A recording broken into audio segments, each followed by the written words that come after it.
오늘 철로역정 28번째 시간 겸손의 골짜기. 여러분의 교재에서는 겸손의 골짜기와 사망의 음침한 골짜기가 같이 묶여 있죠. 오늘 우리가 겸손의 골짜기 부분만 함께 살펴보고자 합니다. 말씀을 좀 같이 찾아볼까요? 신약성경 야고보서 4장 6절부터 7절까지의 말씀이에요. 야고보서 4장 6절부터 7절. 찾으신 분은 베드로전서 5장 5절부터 11절도 좀 찾아서 적어놓으시면 좋을 것 같아요. 우리가 두 구절 말씀을 봅니다. 야고보서 4장, 베드로전서 5장이에요. 먼저 야고보서 4장 6절부터 7절까지 두 절 말씀만 함께 읽습니다. 시작. 그러나 더욱 큰 은혜를 주시나니 그러므로 일렀으되 하나님이 교만한 자를 물리치시고 겸손한 자에게 은혜를 주신다 하였느니라. 그런즉 너희는 하나님께 복종할지어다. 마귀를 대적하라. 그리하면 너희를 피하리라. 아멘. 사도 베드로가 증언한 베드로전서 5장 5절부터 11절입니다. 함께 읽을까요? 시작. 젊은 자들아, 이와 같이 장로들에게 순종하고 다 서로 겸손으로 허리를 동이라. 하나님은 교만한 자를 대적하시되 겸손한 자들에게는 은혜를 주시느니라. 그러므로 하나님의 능하신 손 아래서 겸손하라. 때가 되면 너희를 높이시리라. 너희 염려를 다 주께 맡기라. 이는 그가 너희 돌보심이라. 근신하라. 깨어라. 너희 대적 마귀가 우는 사자같이 두루다니며 삼킬 자를 찾나니 너희는 믿음을 굳건하게 하여 그를 대적하라. 이는 세상에 있는 너희의 형제들도 동일한 고난을 당한 줄 알미라.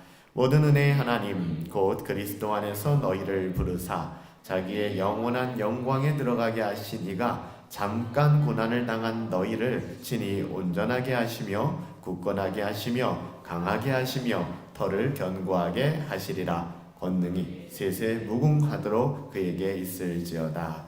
아멘.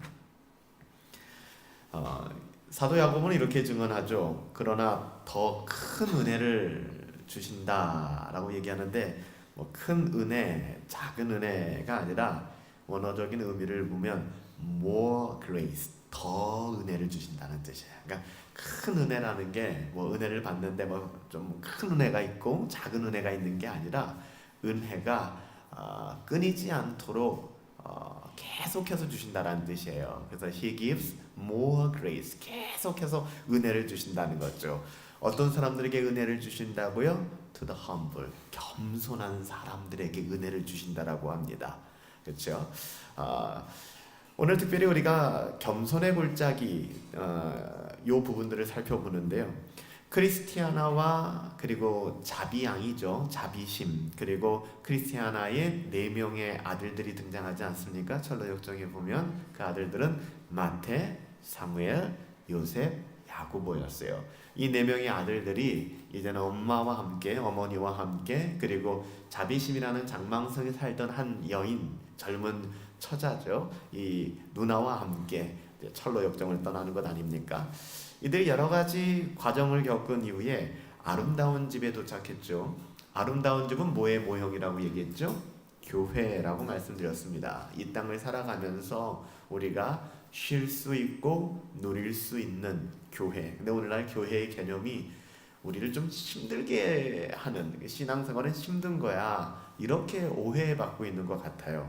참된 신자들에게 교회는 이 세상에서 공중의 권세 잡은 자가 주관하는 이 세상 속에서, 이 고립지대 속에서 믿음을 지키고 삶을 치열하게 살아오는 사람들이 모여서 서로에게 위로를 받고 서로를 격려해 주는 것이 바로 교회입니다.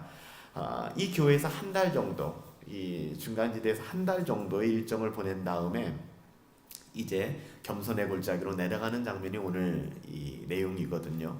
우리가 지난 시간에 있었던 걸 살펴보면 이 아름다운 집에서 쉼도 있었지만 두 가지 큰 사건이 있었습니다. 첫 번째는 이 자비양에게 누군가 청혼을 한 거죠. 결혼을 해달라고. 이 사람이 쾌할이라는 사람이었습니다. 제가 지지난주에 이 철로역정을 공부하면서 거짓된 신앙을 분별하라 그렇게 말씀드렸습니다. 이 쾌활이라는 사람은 이 자비 양을 보고 마음에 들었던 것 같아요. 그래서 청혼을 했지만 정작 쾌활은 거짓 신자였습니다. 믿음이 없는 사람이었어요. 그래서 제가 말씀드렸죠. 우리가 다 흉내낼 수 있어요. 교회 열심히 다닐 수도 있고, 봉사도 열심히 할 수 있고, 헌금도 열심히 할 수 있고, 뭐 여러 가지 할 수 있습니다. 그렇지만 참된 신자가 아니고서는 할 수 없는 게 하나 있다 그랬죠. 뭐라고 말씀드렸습니까? 하나님을 사랑하는 거예요. 하나님을 사랑하기 때문에 그 일들이 가능해져야 하는데, 하나님을 사랑하지도 않은 채 이 일들이 가능할 수 있는가? 가능할 수 있다는 거예요. 그래서 교회에서 문제가 생기는 것입니다. 이 쾌활이라는 사람은 그랬어요. 철저하게 이기적인 사람이었습니다. 그래서 이 자비양이 이타적인 삶, 가난하고 소외되고 과부와 고아와 강도 만난 자를 도와주는 걸 보고 굉장히 불편해합니다. 그래서 결국에는 자기 스스로 그 사랑을 철회해버리고 떠나가게 되죠. 그래서 여기서 우리가 참 신자와 거짓 신자가 어떤 것인가? 한 가지만 기억하세요. 모든 이유가 내가 봉사하고 섬기고 뭐 사랑하고 이 모든 이유가 뭐라고요? 하나님을 내가 사랑하기 때문에, 하나님이 나를 사랑하시기 때문에 나도 하나님을 사랑하게 될 수밖에 없는 것이죠. 이것이 바로 신자입니다. 또 하나 이 아름다운 집에서 우리가 크게 배웠던 교훈은 뭐냐 하면, 이 청혼 문제가 끝난 다음에 조용해질 줄 알았는데 갑자기 첫째 아들인 마태가 배가 아프고 복통을 일으키면서 거의 죽을 지경에 이르게 된 것이죠. 그때 이 마태가 왜 이런 그 탈이 났는가, 병이 들었는가를 밝혀내게 되죠. 왜 그랬습니까? 이 좁은 문으로 들어가고 좁은 길로 들어설 때에 길 옆으로, 그러니까 이 번연이 의도적으로 이런 단어를 쓰는 거예요. 그러니까 길 옆으로, 즉 이 바른 길, 좁은 길을 걸어가야 하는데 그 길가로 뻗어나온 나뭇가지의 열매를 본 겁니다. 그래서 이걸 먹으면 안 되는 거예요. 먹어서는 안 되는 것입니다. 악은 그 모양이라도 우리는 거절해야 되는데 이 마태가 아무도 안 보는 사이에 이 열매를 따먹었습니다. 나중에 뭐라고 해석하냐면 바알세불, 이 사탄이죠. 사탄의 땅에서 나온 열매라는 거예요. 다시 말하면 하나님의 가치와 복음의 가치 안에서 나온 그 어떠함이 아니라 그 근거가 세상의 어떠함에 있다는 거예요. 여러분, 신자는 세상과 벗하면 탈이 나게 되어 있습니다. 반드시 탈이 나게 되어 있어요. 그래서 이것이 즉각적으로 나타나는 거예요. 잠복기가 있다는 것이죠. 근데 결국에는, 그래서 제가 이 내용을 다룰 때는 설교 제목을 뭐라고 여러분들에게 나눴냐면, 회개하지 않은 죄는 묻고 갈 수 없다라고 말씀드렸어요. 그러니까 어떻게 하면 되겠지? 아니에요. 우리의 삶을 돌아봤을 때 물론 우리는 예수 그리스도의 보혈의 은혜로 모든 죄의 대가를 다 면제받은 사람들입니다. 그럼에도 불구하고 여러분들 그냥 하나님이 알아서 해주겠지라는 죄의 문제 해결은 없습니다. 우리는 아파해야 되고 우리는 그 부분과 씨름을 해야 되는 것이죠. 그래서 이 고통 속에 있는 마태를 이제 근처 마을에 있던 노련이라는 사람이 찾아와서, 의사죠, 이제 처방을 해줍니다. 근데 그 처방이 뭐였죠? 회개라는 복음의 처방이었어요. 다시 말하면 뭡니까? 우리의 죄의 문제를 해결할 수 있는 유일한 길은 예수 그리스도의 십자가의 은혜를 입고 우리가 회개하고 돌아오는 거예요. 회개라는 것은 뭐라고 말씀드렸죠? 우리가 회개와 굉장히 착각을 많이 하는 것은 후회라는 것과 회개를 굉장히 착각을 많이 합니다. 후회는 그냥 앉아서 내가 잘못했다라는 신세 타령을 하는 거예요. 회개는 뭐냐 하면 돌이켜서 나의 삶이 하나님이 원하시는 방향으로 나가는 겁니다. 회개는 반드시 삶의 변화를 가져오게 되어 있습니다. 변화가 없는 회개는 그건 회개가 아니에요. 대표적으로 누가 그랬습니까? 가룟 유다 아닙니까? 가룟 유다는 예수님을 팔고 나서 심한 양심의 가책을 느꼈습니다. 그래서 그가 받았던 모든 돈들을 다 던지면서 나는 예수님과 아무 상관이 없다라고 얘기했어요. 그렇지만 그는 회개를 한 게 아니라 후회를 한 거죠. 결국 후회하는 인생은 어떻게 됩니까? 그는 자신의 목을 메고 죽을 수밖에 없는, 그러니까 하나님의 은혜가 없는 거예요.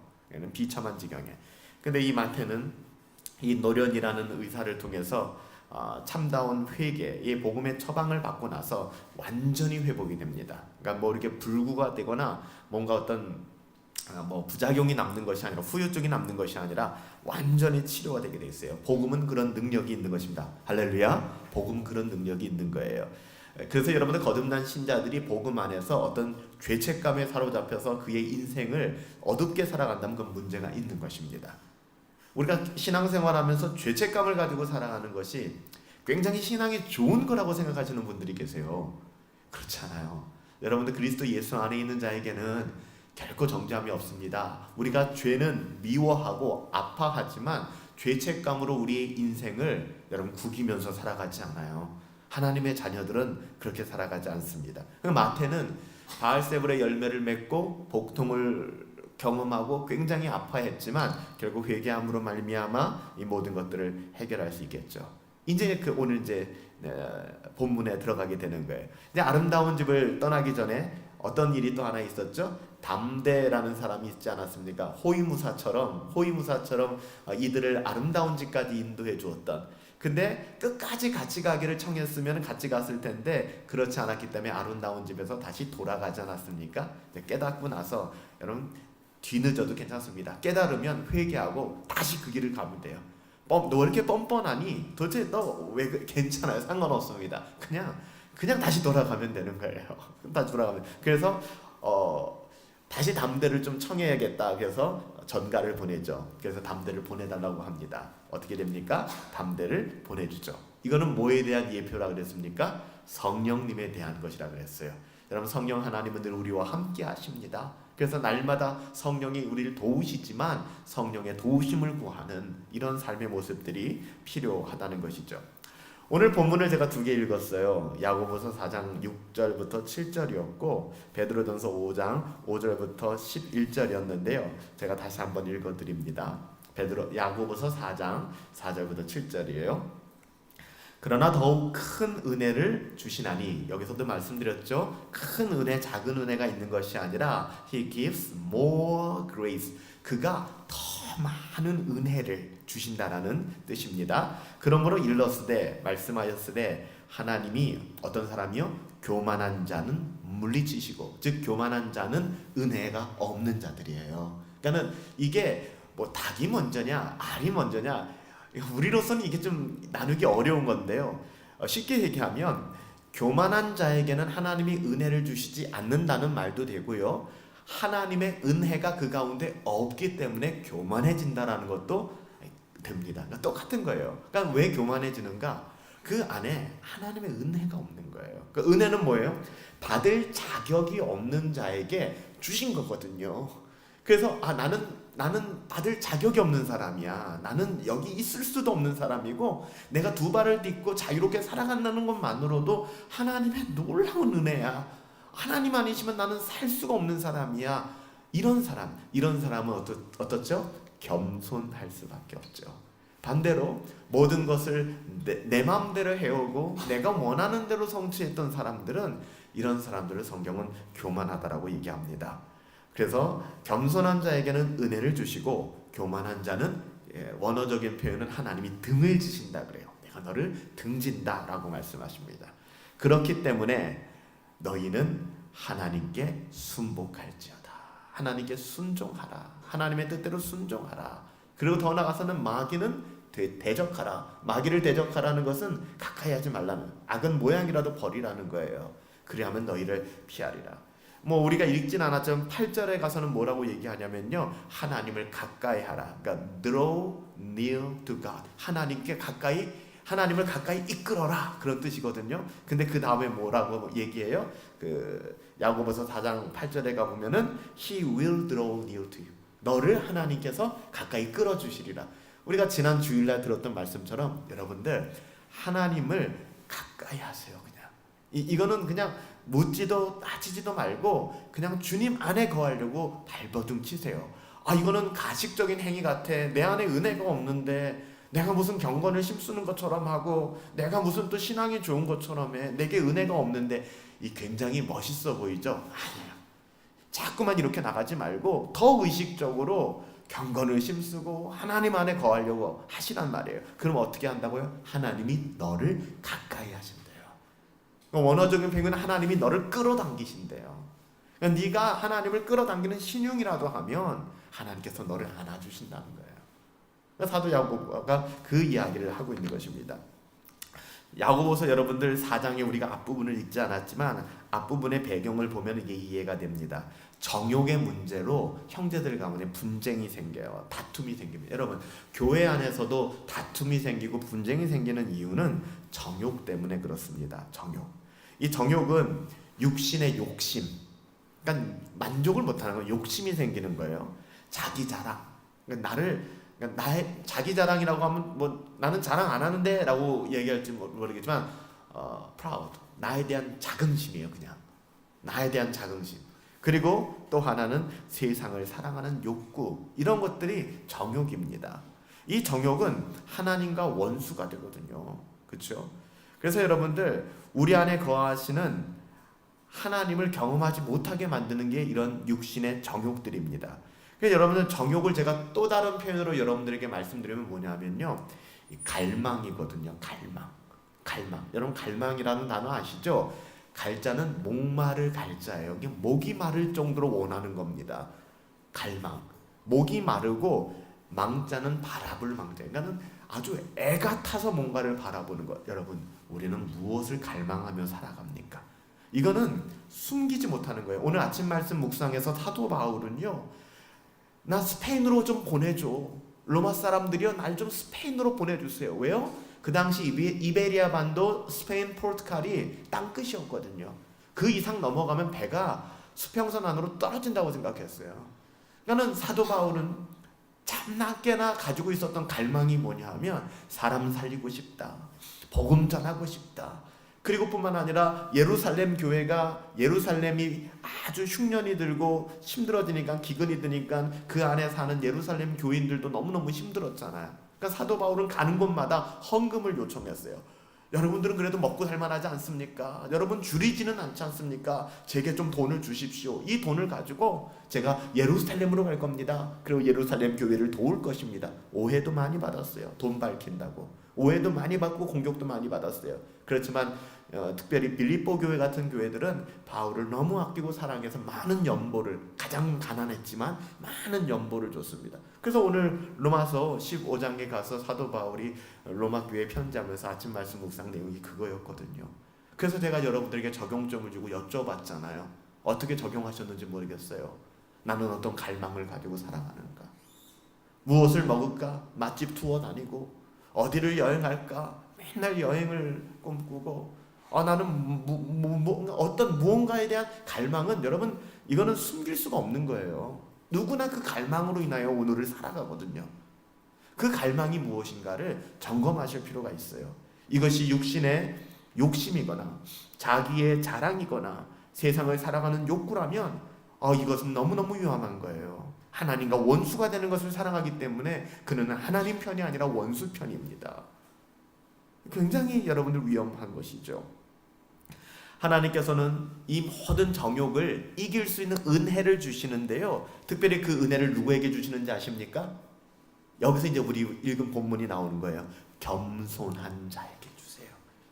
이게 말을 바꾸면, 하나님을 주어로 해서 바꾸면, 하나님께서는 우리에게 낮아지는 은혜를 주셔서 세상의 정욕과 멀게 하시는 거예요. 이게 우리 입장에서 설명한다 그러면 우리는 겸손을 통하여 세상의 정욕을 이겨낸다라고 얘기할 수 있는 것이고요. 두 표현 다 괜찮아요. 근데 중요한 것은 낮아지고 겸손해지는 거예요. 자기의 육신의 어떠함을 자랑하지 않아. 어느 대학 나왔는데, 나 연봉이 얼만데, 나 이런 직장을 가지고 있는데, 이런 자랑 안 하는 겁니다. 네. 이런 자랑 안 하는 거예요. 육신의 욕심도 채우려 하지 않고. 하나님께서는 교만한 자를 그냥 좀 불편해 하신다라고 얘기하지 않습니다. 하나님께서는 교만한 자를 등지신대요. 이게 얼마나 두려운 표현입니까? 우리는 하나님 편이어야 하잖아요. 그렇죠? 임마누엘의 그 하나님 없으면 우리 어떻게 살겠습니까? 하나님이 등지신대요. 그래서 오늘 이 야고보서 말씀을 통해서도 너희의 정욕은 마귀와 무관하지 않다. 즉 공중의 권세 잡은 자, 주일 설교를 상기하신다면 고립지대에 살아갈 수밖에 없는 우리들을 이야기하는 거예요. 하나님의 뜻대로 살아가려고 그러면 너무 힘들잖아요. 근데 뭐라고 얘기합니까? 7절 말씀이 이렇게 얘기하거든요. 너희가 겸손하게 하나님께 복종하면서 마귀를 대적하면 마귀는 너희를 피하여 도망할 것이다. 마귀와 싸우려고 하지 마세요. 세상의 권세와 싸우려고 하지 마세요. 여러분, 겸손히 하나님께 복종하십시오. 그러면 우리를 유혹하는 모든 마귀의 권세들은 떠나게 될 거예요. 그래서 특별히 교회, 아름다운 집을 나온 이 크리스티아나 일행이 정말 멋지고 행복한 일을 경험하면 좋은데, 첫 번째, 겸손의 골짜기로 보내지는 이유가 있는 거예요. 이것이 반드시 확인되어져야지 이 철로 역정을 잘 걸어갈 수 있는 것이죠. 베드로전서 5장 5절부터 11절 말씀은 특별히 그 배경이 하나님께서 교회에 장로를 세운, 특별히 직분자를 말하는 거거든요. 영적인 권위자들, 그렇죠? 직분자들을 세워서 양을 치게 한다. 이것은 교리 모임 때 제가 여러분들한테 말씀드린 것과 똑같은 거예요. 하나님께서는 하나님의 어떠하심으로 이 세상을 통치하고 교회를 다스릴 수 있지만, 하나님께서는 그렇게 하시지 않고 하나님께서는 모세와 아론과 훌을 세우, 그 사람들이 잘났기 때문이 아니라 하나님께서는, 그래서 여러분들 순종할 만해야 순종하지 라는 교만을 벗어버리세요. 여러분들 순종할 만한 사람을 세워서 하나님께서 이렇게 인도하시는 게 아니라, 때로는 이 모세가 가지고 있는 연약함들이 아주 많이 드러나는데도 하나님 그런 사람을 세우실 때가 있다는 거예요. 그 사람에게 순종하는 자가 진짜 순종하는 자고 믿음이 있는 겁니다. 하나만 기억하세요. 그 사람이 하나님의 말씀에서 떠났다거나 하나님의 말씀을 곡해하는 것이 아니라면 그 사람의 연약함. 그래서 미리암도 모세를 향하여 구수여인을 취한 것을 마음껏 비난하지 않습니까? 뿐만 아니라 고라 자손들도 마찬가지예요. 하나님께서 어떻게 하셨습니까? 미리암을 문둥병에 걸리게 만드시고 고라 자손을 땅속에 다 매장시키시고, 또 이걸 가지고 그러니까 목사 말에 순종해야지, 그러니까 권위자 말에 순종해야지, 이런 내용이 아니에요. 그런 내용이 아닙니다. 그럼에도 불구하고 우리는 하나님 나라 안에서의 아름다운 그 질서, 그래서 여러분들 순종하는 사람들이 순종을 받는 대상보다 더 복된 일이에요. 이것이 교회를 세우고 공동체를 세우는 일이. 그래서 칼빈 같은 경우는 그가 목회자로서 제네바를 섬기는 것을 너무너무 두려워했어요. 그건 칭찬받을 일이 아무것도 없거든요. 오히려 칼빈의 연약함도 있겠죠. 그렇지만 그 칼빈에게 순종하고 교회를 세워갔던 그 사람들은 복된 사람들입니다. 그렇죠. 그래서 교회의 직분을 세우고 하나님께서는 그 양무리를 치게 하신다는 내용들이죠. 그래서 여기서는 젊은 자들, 장로들에게 순종하라. 이 장로는 엘더잖아요. 엘더, 나이가 좀 든 사람을 말하는 건데, 여기서는 뭐 나이 들고 말고 이런 부분들보다는 교회 안에서 신앙이 초신자이거나 좀 어리거나 신앙의 경험이 없는 사람들은 좀 그런 어른들, 신앙이 좀 있거나 좀 신앙의 어떤 경력이 있는 사람들 있잖아요. 그런 분들에게 순종하라는 거예요. 순응하라는 거예요. 물론 여기서 가장 근본적인 조건은 뭐죠? 이 공동체와 조직이 하나님의 말씀을 소중히 여기고 그 말씀대로 살아가려는 서로의 노력이 있을 때예요. 이것마저 무너져서 그냥 마치 그 중세 교황처럼 그렇게 군림하는 것은 전혀 기독교의 모습이 아닙니다. 하나님은 교만한 자를 대적하신다라고 하시죠. 그리고 겸손한 자에게 은혜를 주신다라고 하십니다. 그리고 겸손하면 하나님이 높여주시지만 교만하면 하나님께서 그 사람을 낮춘다라고 얘기합니다. 그리고 나서 베드로 그 전서 뒤에 가면 어떤 내용이 나오냐면은요, 그러니까 인생을 살다 보면 염려가 있지 않습니까? 고민이 있고, 그 고민과 염려를 내가 내 힘으로만 해결하려고 안고 살아가는 것, 이것이 교만이다 이렇게 얘기하는 거예요. 이 사람들에게 평안이 없어요. 해결이 안 됩니다. 그래서 7절에 뭐라고 얘기하는지 아세요? 베드로전서 5장 7절에 이렇게 얘기합니다. 자, 여러분 잘 아시는 말씀이에요. 너희의 염려를 하나님께 맡기라. 그러니까 너희를 돌보시는 하나님께 염려를 맡기라. 이 되게 재밌는 말이에요. 그러니까 이런 말씀, 너희의 염려를 하나님께 맡겨라. 이거 다 들어보신 말씀이잖아요. 베드로전서 5장 7절에 나오는. 근데 여기서 쓰인 단어가, 맡긴다라는 단어 보통 영어에서 뭐라고 얘기합니까? trust.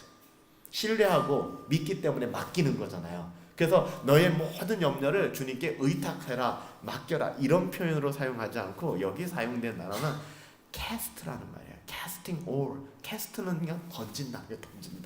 그냥 확 줘버리는 거예요. 그러니까는 너희를 돌보시는 하나님 앞에 뭐 하나님을 믿고 말고가 아니라 그냥 내 던지라는 거예요. casting all, 다 던져버리라는 거예요. 여러분, 굉장히 중요한 의미예요. 우리가 마치 하나님을 신뢰할 만한 단계까지 가야, 하나님을 신뢰할 만한 단계까지 가고 내 믿음이 그래도 내가 생각하는 어느 정도까지 가야 내가 그래도 이걸 뭐 하나님께 다 맡기고 이러지 않겠는가, 이거 자체도 안 되는데 이게 신앙 좋다고 생각하시는 거예요. 신앙 이거 좋은 거 아니에요.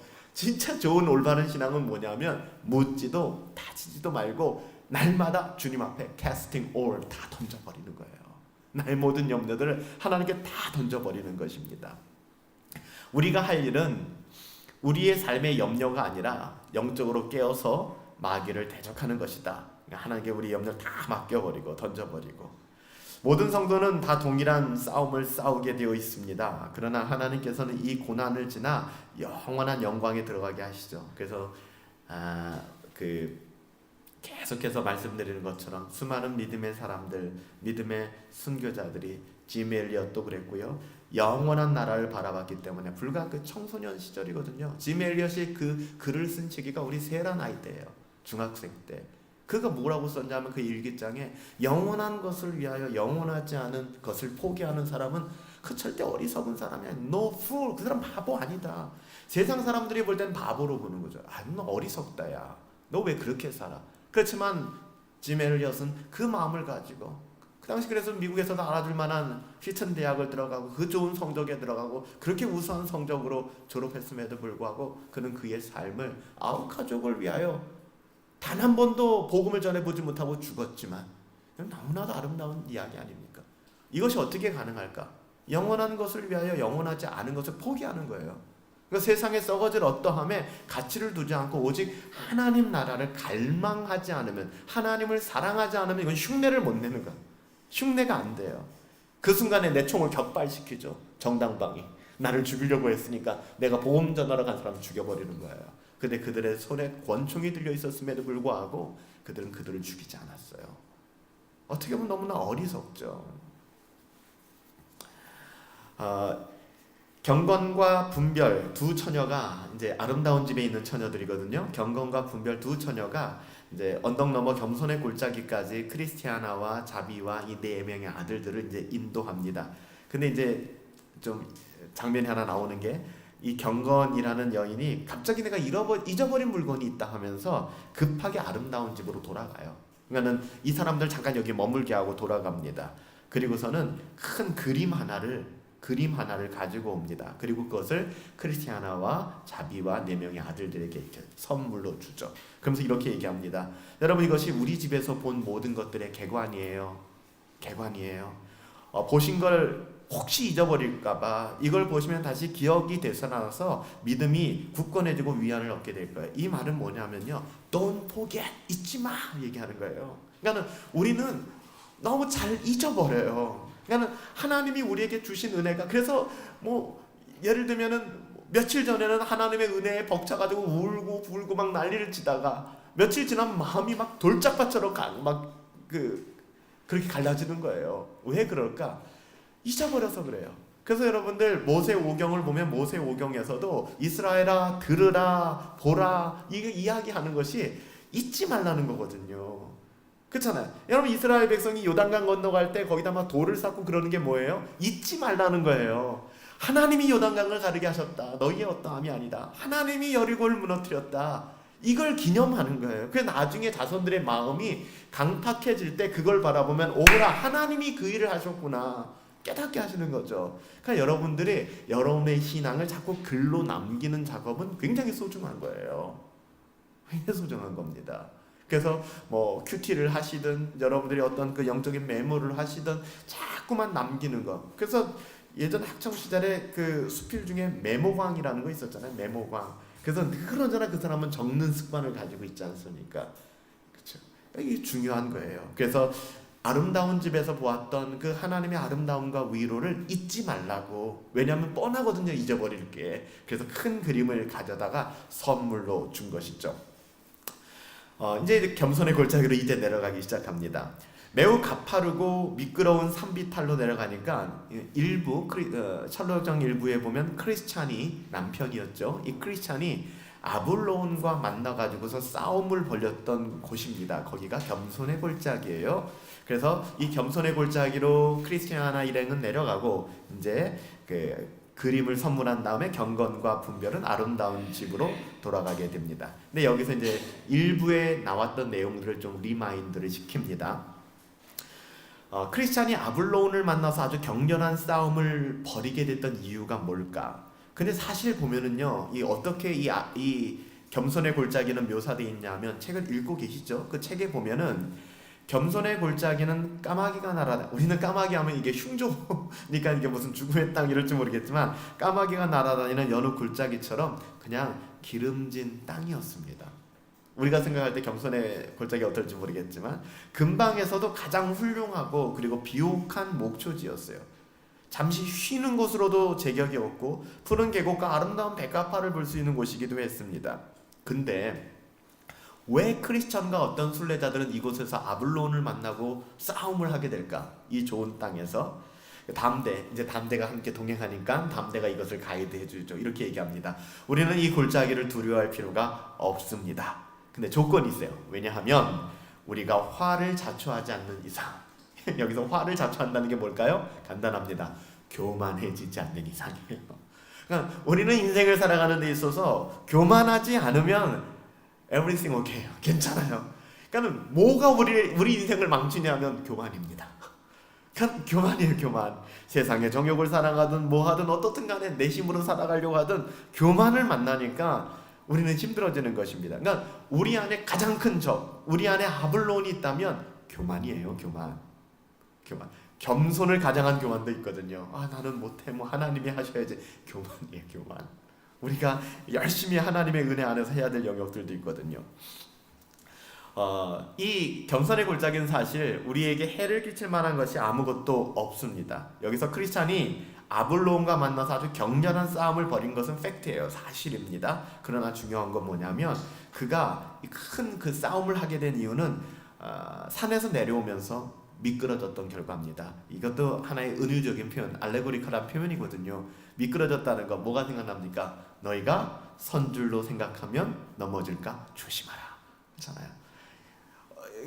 문제가 없을 것 같은 곳에서 꼭 문제가 생겨요. 문제가 있다라고 생각하면 우리가 조심하거든요. 근데 문제가 없다라고 생각할 때 나도 모르는 사이에 우리는 사단의 권세 가운데 함몰당하고 마는 것이죠. 그 미끄러져서 내려오면서 그 사람은 미끄러져서 내려오면 바로 누구를 만나게 되는 거예요? 아블론을 만나는 거예요. 그 아블론은 교만입니다. 미끄러진 것도 교만이고요. 미끄러져서 내려왔기 때문에 결국에는 아볼론을 만나서 싸움을 하게 되는 것입니다. 그래서 이렇게 얘기하자. 담대가 애석하게도 사람들이 여기서 그 일을 당하는 것은 자기 자신이 저지른 행위의 결과입니다. 교만하기 때문에. 그래서 야고보서 1장 말씀을 인용한다면 여기서 미끄러진다는 것은 그들이 저지른 행위를 의미하는 것은 교만함을 얘기하는 겁니다. 교만함. 그러니까 하나님은 여러분 우리를 시험하는 분이 아니에요. 그러니까 템테이션, 유혹하시는 분이 아니십니다. 하나님은 우리를 테스트하세요. 여러분 테스트의 목적은 뭐죠? 그 사람의 실력을 더 쌓고 그 사람을 위해서 하는 것이 테스트예요. 같은 시험이라고 번역되지만 그렇지만 시험에 든다, 유혹에 빠진다라는 것은 그 영혼을 어떻게 보면은 해하기 위해서 하는 것이죠. 하나님께서 우리는 후자의 방식으로 유혹하진 않으십니다. 아브라함 하나님 시험하시는 것이죠. 모세 시험하시는 것이죠.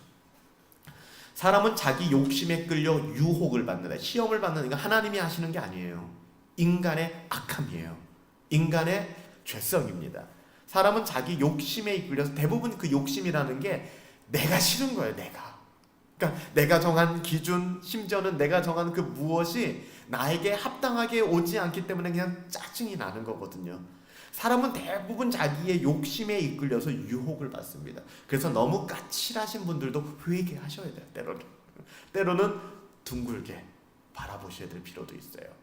자기 자신에게 너무 엄격한 것도 너무 느슨한 것도 문제이지만 욕심은 죄를 낳고요. 죄는 궁극적으로 뭘 가져온다고 합니까? 사망을 가져와요. 그러므로 어려운 일을 만날 때 하나님이 나를 시험하시나 하는 태도를 가짐으로써 속아 넘어가지 말아야 합니다. 하나님은 언제나 하나님의 자녀들에게 잊지 마세요. 가장 좋은 베스트를 주십니다. 하나님 선하신 분이에요. 그것이 이번 주일 설교이기도 해요. 합력하여 선을 이루신다는 거죠. 선을 이루게 한다는 거예요. 여기서도 하나님을 사랑하는 자, 그 뜻대로 부르심을 받은 자들에게는 합력하여 선을 이룬다라는 이 로마서 8장 28절 말씀이 가장 곡해되는 내용이기도 해요. 이 말이 너무 사랑받고 너무 많이 인용되고 있지만 그 말뜻을 진짜 잘못 이해하고 있는 부분들이 많아요. 그건 주일날 이야기합시다. 여기서 얘기할 부분은 아닌 것 같습니다. 그렇습니다. 순례자들이 이제 발견한 기둥에 쓰인 경고문이 있습니다. 이 겸손의 골짜기에 뭐라고 쓰여 있냐면, 크리스찬이 여기까지 오기 전에 미끄러진 일과 그가 여기서 당한 어려움을 보고 이후에 사람들은 경고를 얻어라. 그러니까 우리가 예전에 오락실이 있었을 때, 제가 초등학교, 중학교 때 오락실일 때 뭐 이렇게 비행기 날아가면서 막 총 쏘고 폭탄 떨어뜨리고 이런 아주 그냥 단순한 그 오락실 게임이 지금도 있거든요.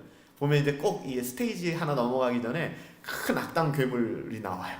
그럼 거기다 이제 폭탄을 막 터뜨려야 돼요. 근데 그거 나오기 전에 워닝, 빨간불이 번쩍번쩍하면서 이제 위험하다, 경고의 메시지가 뜨고서 그냥 문어발식으로 폭탄을 던지는 그런 괴물들이 나오거든요. 쉽게 얘기하면은 지금 경고하고 있는 거예요. 우리가 지금 탄 배는 유람선이 아니거든요. 영적인 전쟁을 하는 군함과도 같아요. 그렇기 때문에 언제 해적선이 나올지, 언제 적군이 나올지 몰라요. 그래서 예전에 한번 회자됐던 이야기지만, 전쟁에서 진 군인은 용서받을 수 있지만 경계에서 진 군사는 용서받을 수 없어요. 그래서 여러분, 군인들 그 군법에 보면 초병이라고 하거든요. 초병은 누구냐면 경계하는 군사예요. 그 초병을 살해하는 죄는 여러분 굉장히 큽니다. 왜냐하면 경계병이 무너지면 그 안에는 그냥 다 뚫려버리기 때문이에요. 그래서 여기서 경고를 하고 있는 거예요. 너희들 깨어 있어라. 왜?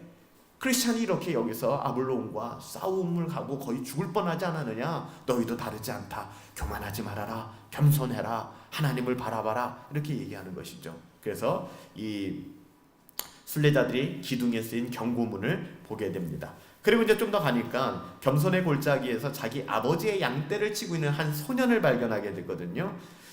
이 소년은 경건한 그 당시에 이 존 버년 당시에는 이 청교도 신앙을 지킨다는 게 굉장히 힘든 시기였거든요. 그래서 경건한 목회자들이 굉장히 어려움을 많이 당했고, 또 버년 역시도 감옥에 투옥되는 일들을 수도 없이 겪었어요. 그래서 이렇게 시대의 조류에 흔들리지 않고 무시와 멸시를 당하면서, 때로는 고난을 당하면서도 올바른 길을 가는 사람을 지금 이 양치기로 예표해서 이야기를 합니다. 그를 이렇게 표현을 하고 있어요. 매우 남루한 옷을 입고 있지만 용모는 생긴 건 아주 순박하고 복스러웠다. 그리고 혼자서 노래를 부르고 있죠. 그 노래 내용들입니다. 이렇게 노래 부르죠. 낮은 곳에 있는 자는 떨어질 염려를 하지 않으며 아래에 있는 자는 교만함이 없다네. 겸손한 자는 항상 하나님의 인도함을 받으리. 나 가진 건 많든 적든 이제 나 만족하겠네, 자족하겠네. 주여, 내가 더욱 만족하옵는 것은 당신이 저를 구원하셨기 때문입니다. 무거운 짐 가득 지고 순례의 길을 가는 사람들이여, 이 세상에선 보잘것 없을지라도 이후에 세세토록 복을 받게 될 겁니다. 이 노래 얼마나 아름다운 노래입니까? 이런 노래를 부르고 있는 거예요. 이 목자는 가슴에 명패를 하나 달고 있는데요. 가슴에 마음의 평안, Heart Ease라는 이 명패를 달고 있으니까 그러니까 약초를 품고 있다고 얘기하죠. 이게 뭐냐면 마음의 평안이거든요. 마음의 평안. Ease라는 것이 평안함, 안락함이잖아요. 그래서 Heart, 마음의 Ease, 이 평안함을 가지고 있는 약초를 품고 있는 거예요. 그런데 굉장히 남루해 보이지만 비단과 우단 옷을 입고 있는 사람들보다 훨씬 더 행복하게 사는 거예요. 이게 신자의 삶이거든요. 가지지 못했어도 좀 모자라도, 그렇죠?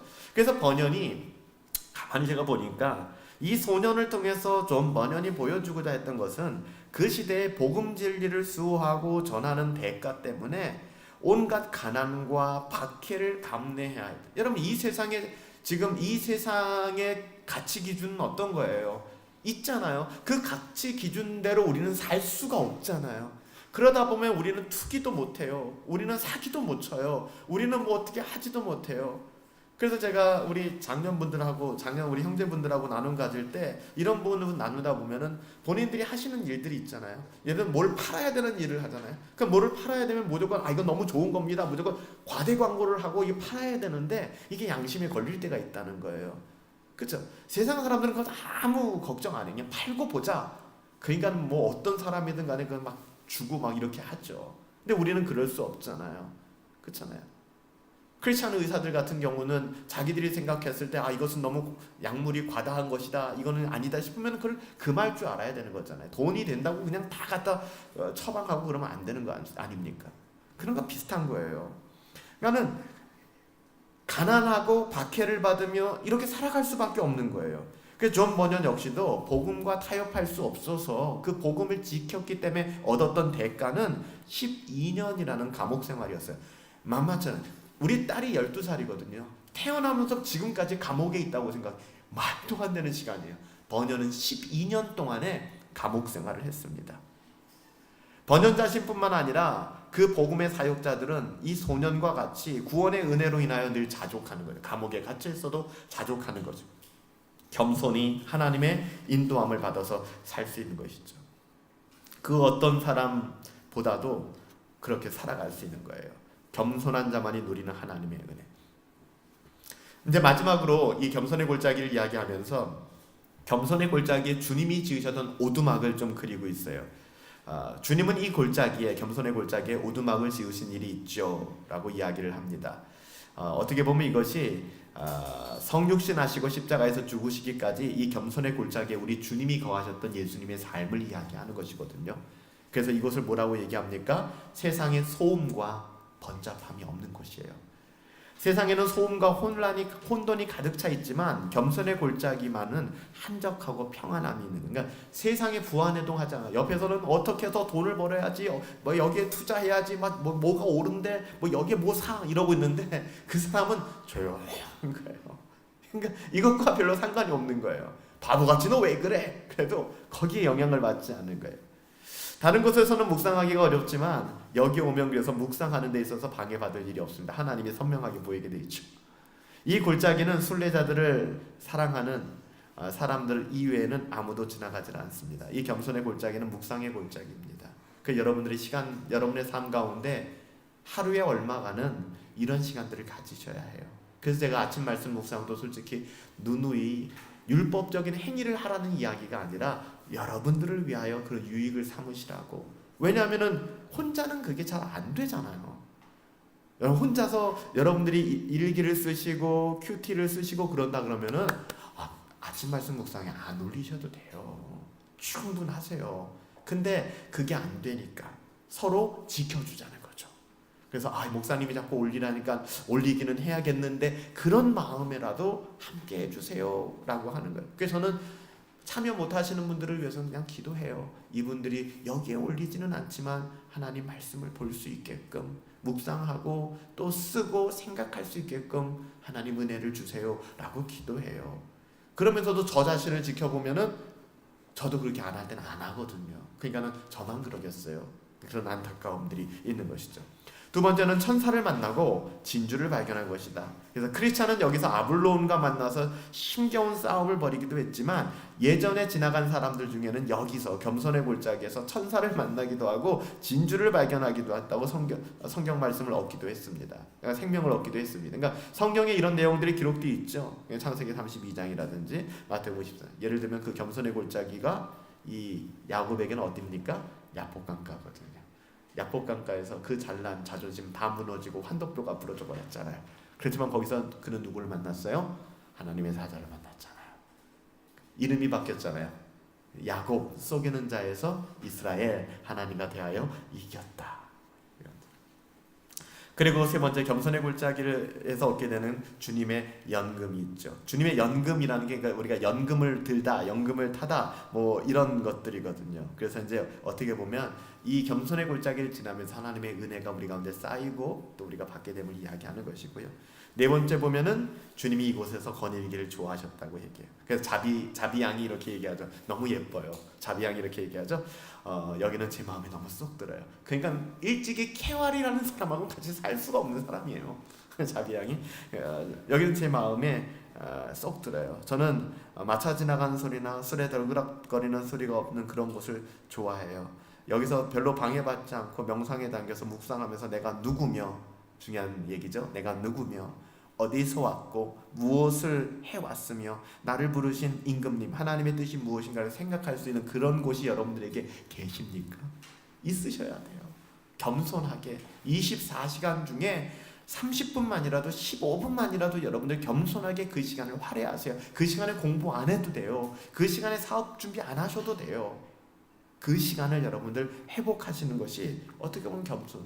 예수님께서 얼마나 피곤하시고 힘드셨어요. 그렇지만 주님도 날마다 이 겸손의 골짜기를 찾아서 기도하셨어요. 밤이 맞도록. 그렇죠. 또한 다섯 번째로 눈물의 골짜기라고 이야기를 하죠. 말씀을 정리할게요. 이 부분에 대한 우리가 적용점들을 한번 찾아가십시다. 겸손과 교만은 늘 이 동전의 양면입니다. 겸손하지 않으면 그 사람은 교만하게 되는 거예요. 그렇죠? 그때 일어나는 일들이 뭘까요? 다툼이 일어나죠. 뭐라고 얘기합니까? 내가 너보다 낫다고 당연히 여기는 거예요. 그러니까 마음이 힘들어지는 거예요. 그 사람을 향해서. 두 번째, 두려움과 염려 그리고 기도하지 않죠. 내가 해결할 수 있다는 생각 때문에 기도 대신에 염려를 고민합니다. 그리고 분석하죠. 그리고 해결책을 찾아가려고 하죠. 그렇지만 두렵거든요. 이게 안 돼요. 그러니까 여러분들이 하나님한테 모든 것을 캐스팅 올 다 맡기고 정말로 가벼웠던 그때가 있으세요? 있으시잖아요. 그때를 생각하세요. 그때로 돌아가셔야 해요. 세 번째, 은혜를 잊어버리고 감사 대신에 불평과 원망. 그러니까는 자기가 자격 있다는 생각 때문에 교만해지는 거거든요. 그것 때문에 여기 은혜가 설 수가 없어요. 은혜는 받을 자격이 없다는 게 전제 조건이에요. 근데 내가 받을 조건이 있다고 생각하니까 억울해지는 거죠. 내가 얼만큼 더 해야 돼. 억울한 마음이 생기는 거예요. 감사 대신에 원망과 불평의 쓴뿌리. 여러분, 원망과 불평은 굉장히 위험한 겁니다. 네 번째, 마귀의 공격. 교만은 내 약점을 마귀에게 크게 드러내 보이는 일이다. 마귀는 교만을 가장 좋아합니다. 그러니까 교만은 열린 문이에요. 교만이 열리면 마귀가 쑥 들어옵니다. 반드시 그렇게 됩니다. 그렇죠? 넘어짐과 멸망. 마음이 높아지면 남은 것은 떨어지고 내려오는 것밖에 없습니다. 마음이 높아지면. 그래서 교만한 자는 하나님의 적이 되는 것이죠. 그래서 여러분, 찰스 스펄전이 얘기한 내용을 써놨는데요. 스펄전은 이렇게 얘기합니다. 교만의 마귀는 우리와 함께 태어나 우리가 죽기 1시간 전까지도 죽지 않을 것이다. 그놈은 우리의 본성을 너무나 깊게 엮어져 있어서 우리의 몸이 수위에 쌓이게 될 때까지 우리는 그놈의 최후에 대한 소식을 결코 듣지 못할 것이다. 이거는 인간이 살아있는 동안에 이 호흡과 인간의 이것이 멈추기 전까지는 우리는 완벽하게 될 수 없다는 거예요. 그러니까 늘 깨어 있어야 되고 경계해야 된다는 것이죠. 여러분들, 겸손의 골짜기로 내려가는 길에서 두려워하지도 말고 염려하지도 마십시오. 하나님께서 나를 낮추시고자 하실 때 감사함으로 그것을 기뻐하세요. 인정하세요. 그리고 하나님의 은혜를 구하십시오. 여러분, 높이는 것은 내 일이 아닙니다. 내가 내 자신을 낮추고 겸손할 때 하나님이 우리를 높여 주실 거예요. 여러분들, 우리는 겸손의 골짜기를 지나갈 때 그 아름다운 땅에서 미끄러지지 않도록 주의하시기 바랍니다. 깨어 있으시기 바랍니다. 하나님 의지하시며 살아갈 수 있는 저와 여러분들 되시기를 예수님의 이름으로 부탁드립니다.